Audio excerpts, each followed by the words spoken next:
Hello chess friends and welcome to your Start of Chess channel and welcome to an amazing and spectacular gameplay by the strongest chess engine in the world. Welcome to an amazing gameplay by Stockfish 17 against Fire in a beautiful Nimzo-Indian event in the so-called Gligoric system. But the cool part is that we'll see Stockfish playing with the black pieces, the beautiful Nimzo-Indian defense. The Nimzo-Indian defense is of course one of the best openings against d4. It's really one of the best methods, and here we'll see a beautiful theoretical novelty in move 9 by Stockfish 17 introduced to us here with the black pieces. I think it's a great positional idea, a move that we haven't seen so far in chess history. I think it's a great theoretical improvement because the follow-up is really great. There are many attacking ideas after this idea, so in my opinion a great game here of great theoretical value by Stockfish 17. So let's dive now into the game with the white pieces. The Fire chess engine opened with the move d4, knight to f6 by the fish, c4 e6, knight to c3, and now we have bishop to b4. The Nimzo-Indian defense is on the board. Fire continues with their normal line with e3. We have now castling by the fish, and now bishop to d3, which becomes now the so-called bishop's attack.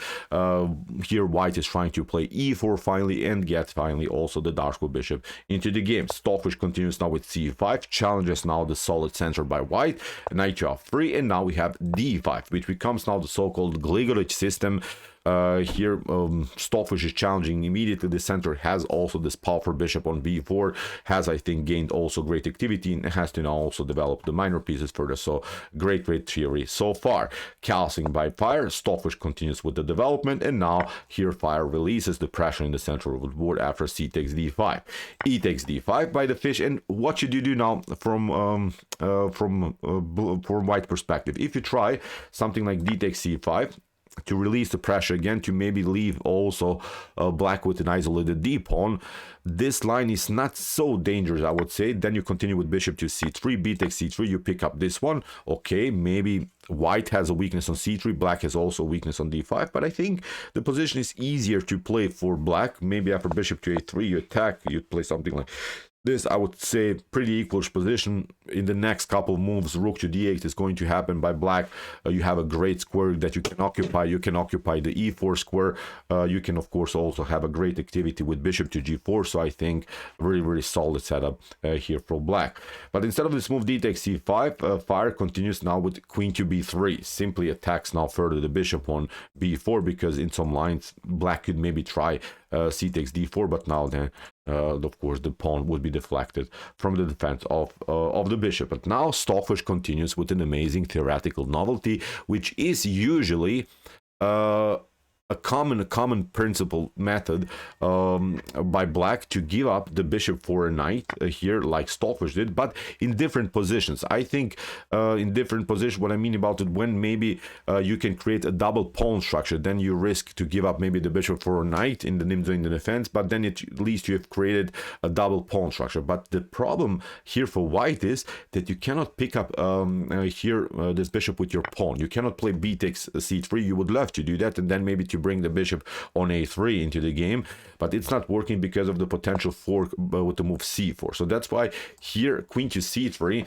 has to be played by Fire, and now Stockfish will perform here brilliant and beautiful bad bishop strategy after move c4. What I mean about the bad bishop strategy is that after c4 this bishop is simply locked. It cannot get into the game. b3 methods maybe are a little bit too slow because b5 b4 could happen on this side of the board, and also methods like e4 are not working because of course white is not having great control of the score. First of all, of course, you lose the tempo. Here after bishop to c2 we see now that the bishop on c1 is simply out of game, and Stockfish continues now with another brilliant plan, which becomes, I would say, another theoretical novelty, because in chess history, in regular games, never this bishop to c3 move has been played. But now in the Lichess database, when I also checked out, no one played this move a5. Usually, let's see, rook to e8 has been played, b5, also moves like h6 have been played. So many moves, but never this move a5, which is really the best move. Stockfish is preparing now to play the move b5, and then also to push the pawn on b4. The problem again here for white is that you cannot play e4. You would love to do that, but then after knight to e4, bishop to e4, d takes e4, you have to lose now a very important tempo, and then we protect this pawn. You can maybe pick up the pawn on c4, but now after knight to d5 and a potential f5, f5, f4, maybe even f3, if you launch it through, then I think black should be much better. My Stockfish evaluates this position as almost +1 in black's favor, so I would say very good position if you reach in move 15 a +1 position from black's perspective. So really amazing stuff. a5, great. I would say another novelty, because in the lead chess database no one played this very aggressive line. So that's why here Fire had to play a4. a4 makes perfect sense because you're not allowing the move b5, but Stockfish continues now with another brilliant plan. Many of us, I think, would try to do something like, I don't know, rook to e8, maybe then to try fix the position around the square e4, because as we said, the main goal for white would be maybe to play e4 and then finally to get the Darsko bishop into the game. But Stockfish found a beautiful follow-up, and if you maybe reach this line, I would suggest you to play really this move here by Stockfish. Stockfish plays immediately knight to e4 without preparing it with rook to e8. Very the fastest way to occupy now the center. The issue again here for white is that it's not so easy to pick up here, it's not so easy to pick up the knight on e4 here, because after d takes e4, knight to d2, it seems so that you could be lost because you lost a pawn. But now the dirty idea here by the fish in this gambit line is that you play rook to a6, and look at this. After rook to a6, this would be a great attack. This bishop is still out of game. Okay, maybe you'll develop it with b3 and bishop to a3, but now after rook to a3 and moves like, I don't know, rook to a6 here. After rook to a6, you can of course play rook to g6, maybe rook to f6, maybe even rook to a6. I think every move is good, but then afterwards you can also, I would say, play queen to g5. You can maybe play knight to f6, then also include the light square bishop into the game. I think moves like rook to e6 here and then rook to g6 are working also. So suddenly, okay, white gained the pawn, but black has now enormous pressure with potential 5 attackers against the lonely king here, because when the knight was deflected from the defense of the king, suddenly there are not so many defenders in front of the king, and you could have a great attacking formation with 5 pieces really against white. So really amazing theory. Knight to e4 immediately occupying, and that's why here Fire didn't play bishop to e4, simply retreated with the queen. Stockfish continues now with rook to e8, b3. Desperately here, Fire is trying to get the dark square bishop into the game. Knight to b6 by the fish, trying to develop the light square bishop. Knight to d2, and now bishop to f5. Simply fixing everything around the square e4. Knight takes e4, d takes e4. Again with some ideas to play, I don't know, queen to g5, rook to e6, rook to g6, trying maybe then afterwards to play bishop to h3. This is now the main attacking motif here, and after d takes e4, actually Fire doesn't react correctly in this particular position. Fire makes its own first mistake with the move f4. This move is perfectly fine because you're not allowing maybe the queen to come on g5. Makes perfect sense because the queen on g5 would be very unpleasant to handle. But first of all, what you have to do is you have to somehow clear here the queen side. A better choice here for Fire was to play b takes c4, knight to c4, and then you play f4, and then you can maybe attack this knight with bishop to b3. But after move f4, Stockfish found here a really brilliant idea. In my opinion, this is now the move of the game. This is simply the best move, maybe just for fun if you want to pause the video and try to see now the best positional idea here for black. It's not like black moves and wins the game, but it's black moves and white has really tough time. So what would you do now in this particular position? Take your time, think about this position. It's really an amazing idea here by Stockfish 17. So take your time, really wild stuff.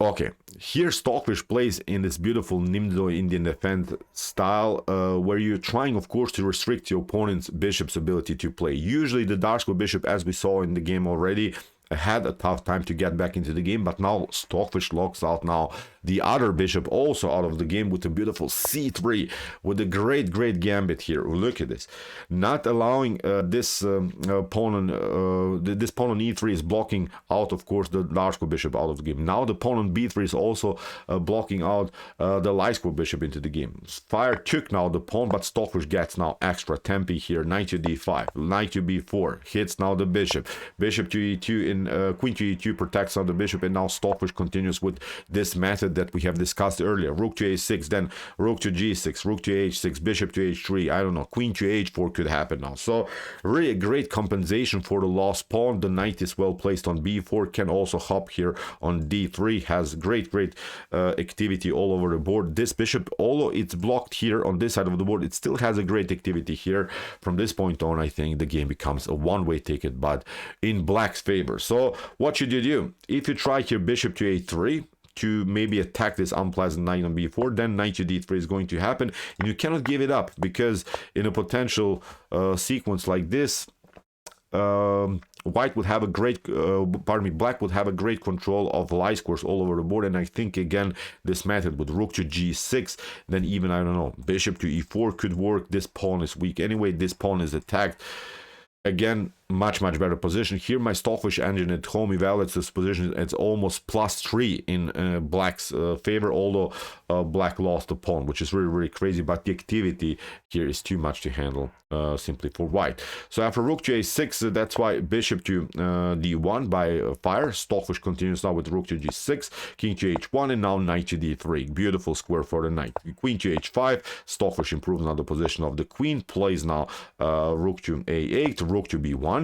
Fire is again desperately just trying to get the dark square bishop into the game, but now again a beautiful move, rook to a6. Look at this, both rooks have been lifted. Both rooks have now great attacking chances through the h file, through the g file, with the support of the bishop, with the support of the knight, with the support of the queen. Again, a brilliant attacking formation by the fish. And the issue is you cannot play b4 here, because with this move bishop to d1 you have lost the rook connection. Black would simply take. If you take, then you see the bishop gets pinned now to the rook here, and it would be game over again here for white. So that's why for rook to a6 we have bishop to e1. Stockfish continues now to occupy further also the c file, because fire simply lost the battle on the only open file. We have now queen to h4, rook to h6, now f6, kicking away the queen, rook to c6. Look at this, Stockfish is down a pawn, but is dominating really the whole board. Look at this, the bishop's so bad, out of game, blocked here, cannot be included into the game. White lost the rook connection. Brilliant strategic ideas here by Stockfish. 17, rook to g6, queen to h4, rook to h6. We have now b6. Stockfish can afford even to play calm moves, quiet moves, without complicating too much, just improving in every move the position of its pieces. So we have now rook to b1, we have now king to h8, again a tiny little improvement, and maybe slowly but surely also preparing the move g5. Maybe with an attack, I don't know, rook to c7, and then maybe trying somehow to push the pawn on g5. But here fire plays rook to a1. You see, fire doesn't have any moves. It's sort of a paralyzed position. It's a boa constrictor style that Stockfish is performing here. Rook to g6, again a couple of repetitions. Stockfish plays now rook to c7, rook to a2, and now rook to c1. Stockfish occupies now even the first rank, which is very incredible. Rook to d2, we have now king to g8, we have now after rook to g6, again a couple of attack against the queen. Fire is repeating moves, and now bishop to g4, again applying this bad bishop strategy that we have talked about, because after potential bishop to g4 and, I don't know, rook to g4, the queen is simply out of game. Look at this, this bishop could be lost. The bishop is always stuck here. Too many pawns are on dark squares, so the dark square bishop is simply neutralized. So that's why for bishop to g4, fire tried bishop to e2, Stockfish traded off, and now look at this. After rook to e2, again we have the bad bishop strategy. Bishop on e1 is bad. It's blocked by its own pawns. You cannot push it to pawn b4 because the knight is controlling the square. The rook is active on c1. Very strategically lost game here for white. Rook to h6, again we have this attacks against the queen. f5, we have queen to h2, queen to c6, bishop to g3, rook to h6, and now Stockfish trades off everything here, improves now the position of the rook, gets the queen very active here, queen to g1, and now again knight to d3. Now Stockfish grabs a pawn, and the position is really collapsing here.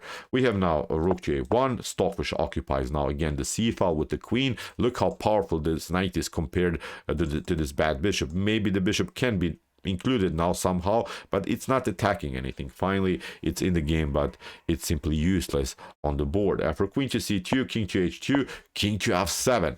This is a great move. This is, I would say, the second best move after move c3 that Stockfish played in the beginning of the opening. Now I think here Stockfish realized the positional problems of white here.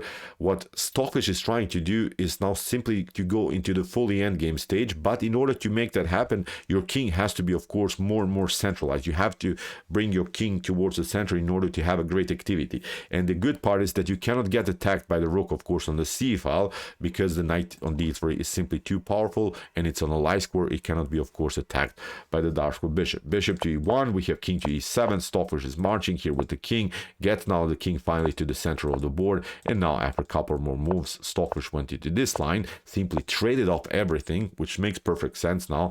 Look at this, the queen was paralyzed. You don't have squares for the queen. Very amazing stuff.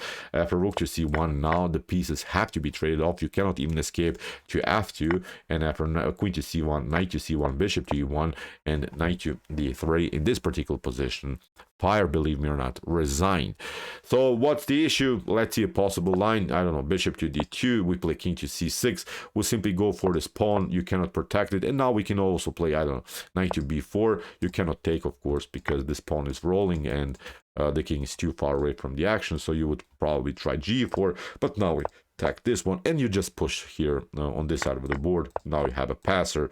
White could maybe survive for a little bit the game, but now after a couple of moves, the bishop will be sacrificed, and in this particular sequence, obviously, again, game over here for white. So incredible positional game by Stockfish. Amazing, first of all, theory with this move bishop takes c3. And then fixing the position around the square e4. Let's go right to these critical moments again. I think they're very interesting, just to remember again. So first of all, this bishop to c3 novelty, I think very important, which makes, of course, white to take now with the queen. And then this brilliant c3 idea, I think it was the most brilliant move. Of course, first of all, this idea to hop with the knight immediately on e4. We saw that this rook lift attack was very dangerous, very progressive plan, really amazing stuff. And then this gambit line with the move c3, allowing here even white to take, then to play knight to d5, and then look at this. The knight of blacks was simply too powerful, and then simply I would say here also very important moment afterwards when the queens were off the board going into the fully endgame stage. Let's go to this also idea. So king to f7, going with the king towards the center, and then afterwards trading off everything off the board here in this position. After rook to c1, Stockfish realized, of course, that the king is closer to the action, the knight is more powerful in this position than the bishop, and it was an easy win then afterwards for Stockfish 17. So okay, I hope that you enjoyed this game. I really enjoyed it a lot. Interesting line of the Nimzo-Indian defense here by Stockfish 17. If you want to see some other beautiful games that we have covered by Stockfish and also by some other top engines, check out our commented chess games of computers. Here's the link of our playlist, and please also check out a brilliant game played by Stockfish against e4. So maybe if you're searching for an improvement against e4, here's also the link in a beautiful Lasker Pelican Sicilian by Stockfish. So maybe you can cover now both opening here with black. Maybe you don't have a preparation against d4 and e4, so this is a perfect example how to play against d4, and here's your example how to play against e4. And okay, if you like this content, hit also the subscribe button. See you soon with some more videos, and what do we say in the end? Chess is the best, of course.